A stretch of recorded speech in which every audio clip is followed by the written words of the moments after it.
Je vous propose de grimper dans les tours, mais pas n'importe quelle tour, les tours de La Rochelle. Elles sont 3, la tour Saint-Nicolas, la tour de la Chaîne et la tour de la Lanterne. Et pour cette escapade en pays rochelais, je suis accompagnée par Sébastien Arnaud, chargé de communication pour les monuments nationaux qui gèrent ces 3 tours. À 2 pas de chez vous, une émission présentée par Émilie Mendoza. Un podcast ici en région.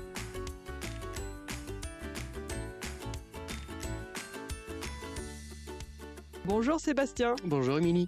Alors 3 tours, 3 noms différents, 3 histoires très différentes aussi. Allez, commençons par la tour de la Lanterne, juste parce que j'ai l'impression que c'est plus simple à comprendre. Qui dit lanterne dit lumière. C'était un phare cette tour ? C'était un phare, vous avez j'ai tout tout à bon. fait raison. Bravo. Puisqu'effectivement, sa fonction primitive était un phare, ça a été un amer, et puis c'est devenu une prison, et puis maintenant c'est ouvert au public toute l'année.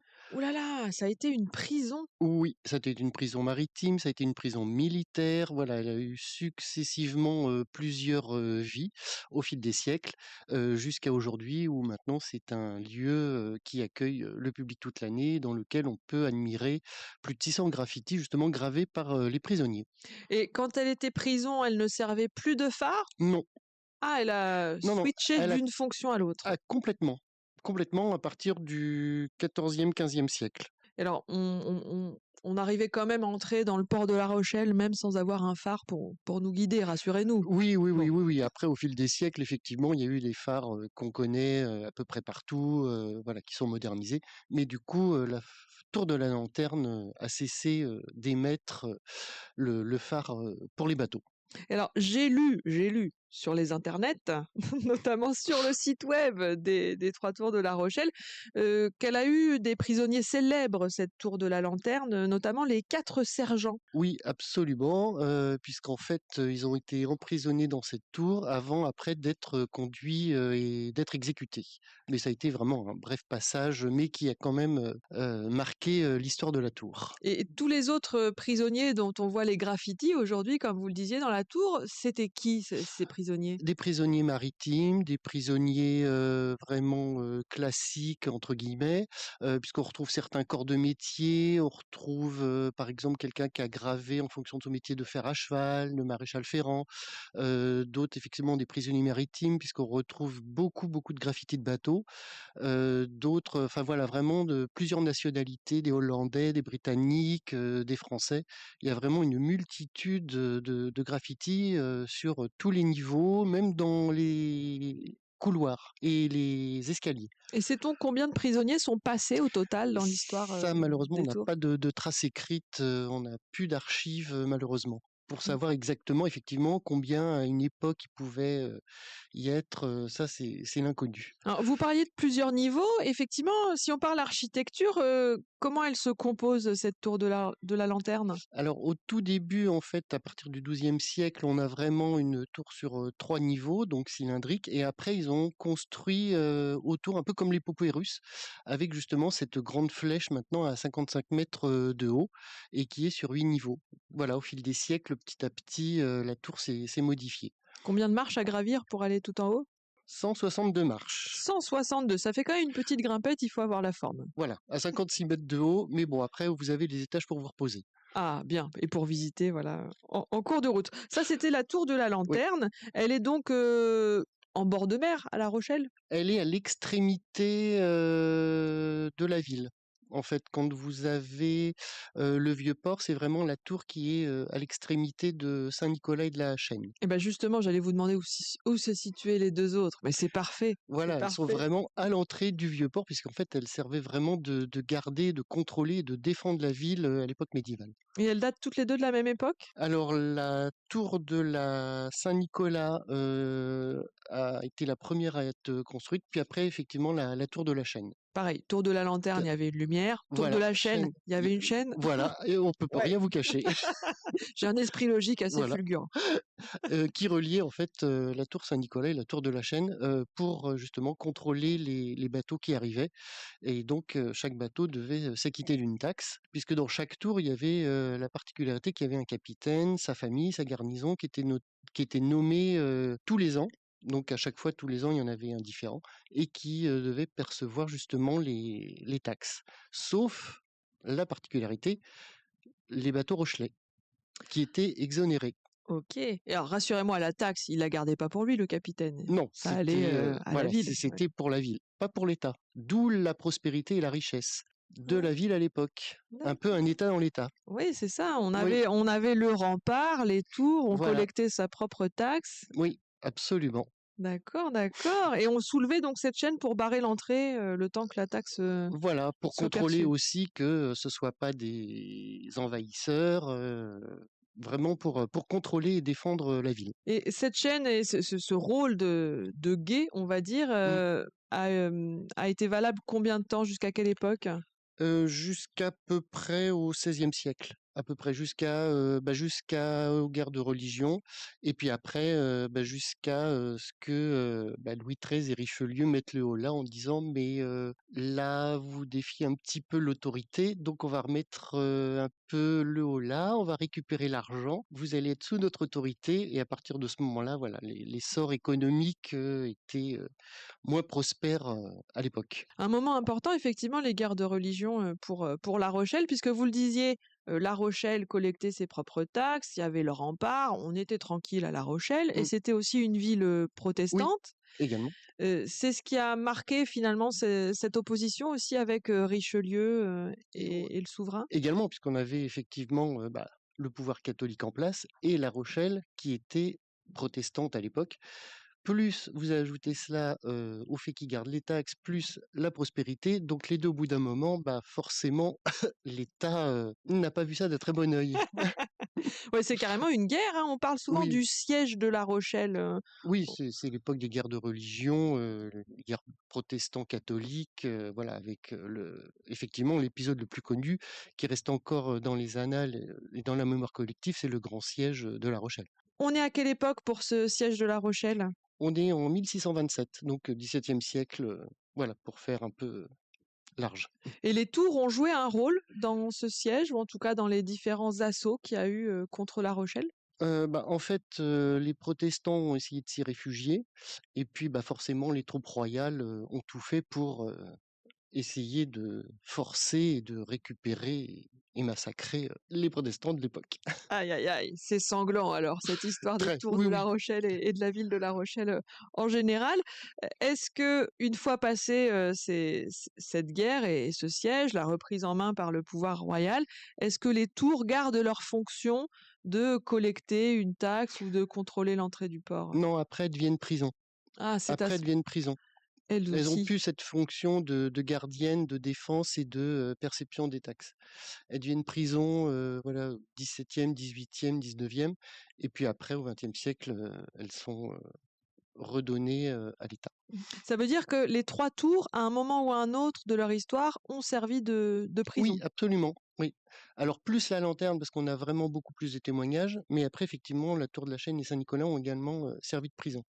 Mais c'était moins important et les témoignages sont moins, flagrants. Et est-ce qu'il y avait d'autres tours autour du rempart, de La Rochelle, Alors il y avait plusieurs tours mais qui ont été détruites. Il y a eu une tour de Moreil, il y a une tour de la Grosse Horloge qui elle existe encore mais qui est bien plus tardive. Mais celles qui ont vraiment été préservées, ce sont, les tours de La Rochelle. D'accord, les 3 tours, Les 3 tours dont on parle, absolument, aujourd'hui.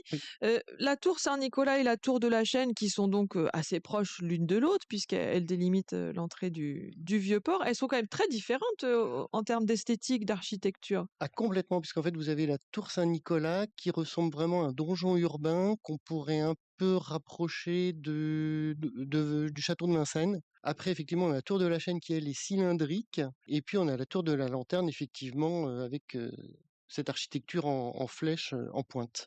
Oui, donc rien à voir, Rien du les tout, unes avec les autres. rien du tout, absolument et à l'intérieur c'est pareil. Parce qu'en fait, vous avez la particularité de la tour Saint-Nicolas et la tour de la Chaîne qui avaient un système de double circulation, donc à la fois pour le capitaine, pour la garnison et ce Ah, qui on fait voulait pas croiser, le bas exactement, peuple. donc ce qui était vraiment un peu, voilà, vraiment, à l'époque, bien avant Chambord, en fait. Voilà, vous remettez en cause Oui, les châteaux de la non, Loire, non, non, mais voilà, parce qu'on parle toujours de l'escalier à double révolution, à double circulation, du mais il château de faut savoir Chambord. qu'effectivement, la particularité, ce qui est pas forcément le cas dans tous les monuments ou dans toutes les tours, là, effectivement, la particularité de ces 2-là, c'est que, voilà, on pouvait se croiser, et circuler, sans forcément se croiser. Pas mal, Ouais, pratique notamment quand on garde aussi des prisonniers à aussi, l'intérieur, également. effectivement. La tour Saint-Nicolas, si on la regarde bien, elle penche un petit peu. Oui, alors ça, c'est depuis sa construction, puisqu'en fait, bah, c'est de la vase, donc ce sont des pieux en chêne avec un système de radier, et ce qui fait que quand il y a eu le début de la construction, ça s'est affaissé, et après ils ont reconstruit en attendant que ça se stabilise pour reprendre, effectivement au niveau supérieur, c'est tout droit. Mais Mmh. effectivement, les premières constructions, effectivement, ça a penché Dès le début, dès ils le sont début. partis de travers. Voilà, mais après ils ont redressé, Ils ont redressé le tir, voilà. comme on dit. Je parle de tir, j'ai lu aussi sur votre site internet que cette fameuse tour Saint-Nicolas a même été occupée par l'armée allemande pendant la Seconde Guerre mondiale. Il y a eu un bref passage, Oui, absolument, on retrouve certaines photos, à la fois aux archives municipales et départementales où effectivement, les Allemands, alors ça a été un très court épisode, mais ils sont pas restés pendant toute la durée, mais effectivement ils sont, passés brièvement. OK. Alors laquelle des 2 tours est la plus haute? Eh bien, c'est la tour de la Lanterne. Ah, Oui, ouais, la mais lanterne, avec sa flèche, en fait. Voilà, ce qui fait que, on a l'impression que la tour Saint-Nicolas est grande, mais c'est vrai qu'avec la flèche de la lanterne, du coup, c'est elle qui remporte qui le remporte, concours. voilà.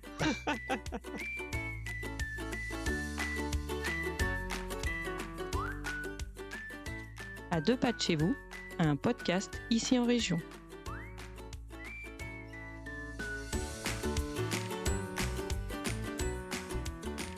Ces 3 tours, on le disait, elles ont des physionomies très différentes et en plus, ça a évolué dans le temps. Il y en a une qui a un petit peu perdu, une extrémité, on va dire, dans l'histoire. Et oui, effectivement, la tour de la Chaîne a perdu son toit. Ah carrément, le toit. Ah carrément, puisqu'en fait au XVIIe siècle, quand il y a eu la Fronde, bah, au moment de se sauver, au niveau de la salle basse, comme il y avait, les munitions, la poudre, eh bien ils ont mis le feu, et ce qui fait que ça a explosé. Alors les Ah, ils murs, ont fait péter, hop, ils ont voilà, façon feu d'artifice, c'est le toit qui a exactement. sauté. Ah bah, voilà, vous avez vraiment l'image. Ce qui fait qu'il est resté que les murs, et donc pendant au moins jusqu'au 19e, en fait, la tour, sur certaines images d'archives, on voit juste un trou béant, et c'est après que, le toit a été reconstruit, mais pas à l'identique, puisqu'en fait, au départ, c'était un toit en poivrière Ça veut dire quoi, poivrière? pointu. Ah, Voilà, tout simplement. voilà. Et donc là, aujourd'hui, le toit qu'on peut voir, En fait, il est, du coup, elle a perdu effectivement de sa hauteur, et il a été reconstruit, et du coup, vous pouvez aussi, circuler tout autour sur, au niveau de la terrasse de la chaîne, et voir effectivement à 360°, donc la vue sur Saint-Nicolas, la lanterne, l'océan et la ville. le meilleur panorama de La Rochelle, finalement. Bah, ce qui vous permet d'avoir vraiment tout l'aperçu avec les 2 tours, de chaque côté. Donc ça fait partie des étapes de visite, importantes, quand on visite, ces 3 tours, de La Rochelle. Donc là, on est tour de la Chaîne. Qu'est-ce qu'on voit spécifiquement dans la tour de la Chaîne quand on vient, la visiter?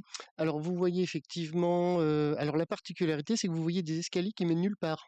Ah bah, c'est intéressant. Oui, et en fait, ce sont les vestiges de ce système de double circulation, puisque du fait qu'elle ait pas été reconstruite dans son entièreté comme à l'époque, en fait, vous voyez des bouts d'escalier dans certains endroits. Donc ce qui donne un peu, le côté aussi atypique, de cette tour. Oui, presque surréaliste, Oui, voilà, exactement. d'accord. Alors ça, tour de la Chaîne, on fait souvent les 3 visites, hein, on a un billet d'entrée pour Oui. les 3 tours. Tour Saint-Nicolas, tour de la Lanterne, qu'est-ce qu'on y voit? Qu'est-ce qu'on y fait quand on y va? Alors, bah, vous avez déjà la chance d'avoir des visites commentées qui sont comprises dans le billet du droit d'entrée. Après, vous avez, effectivement soit une visite libre. Après, vous avez des animations, toute l'année, donc pour les familles, Vous avez des escape games, vous avez des ateliers, des expositions temporaires. Voilà, il y a vraiment pour tous les publics, qui sont proposés toute l'année. Les escape games, ça fait longtemps que vous les avez développés? Depuis l'été dernier. Donc ça, c'est à la Tour de la Lanterne et c'est un escape game qui a été vraiment conçu, exprès pour le monument et en fonction de son histoire et donc après à charge aux familles ou aux amis, de résoudre les énigmes, en fonction, des éléments qu'ils peuvent trouver des fois, sur, les murs. Donc mis en place en 2024, souvent c'est pour quelques années qu'on met en place Oui. un jeu comme ça.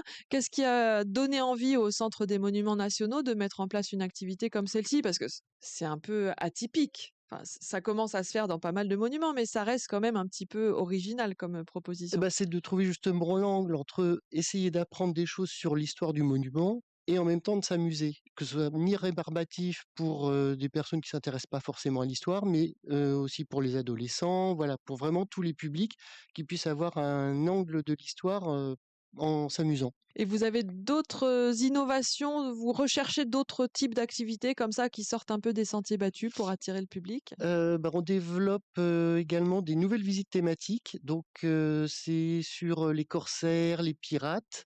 Donc ça, c'est tout nouveau. On a également une visite, donc ça pour ceux qui aiment vraiment, plus l'histoire, sur le protestantisme. On aura des nouvelles visites aussi sur, les fortifications. Qu'est-ce que c'est? À quoi ça sert? Et puis également des nouvelles visites, sur les sièges de La Rochelle, puisque bon, il n'y a pas que celui de plus connu, il y a eu, des sièges, précédents, au fil de Ah, elle l'histoire. n'a pas été assiégée qu'une seule fois, Voilà, cette donc belle ça La Rochelle? voilà, donc on essaye à chaque fois de, trouver plusieurs thématiques, pour les visiteurs, que ce soit, pour pas se répéter à chaque fois. Mais j'ai envie de tisser un petit lien, voilà, corsaire, pirate, siège de La Rochelle. Quelle place occupait La Rochelle, dans ce monde, voilà, de la piraterie, de la navigation? On a parlé du port à plusieurs reprises.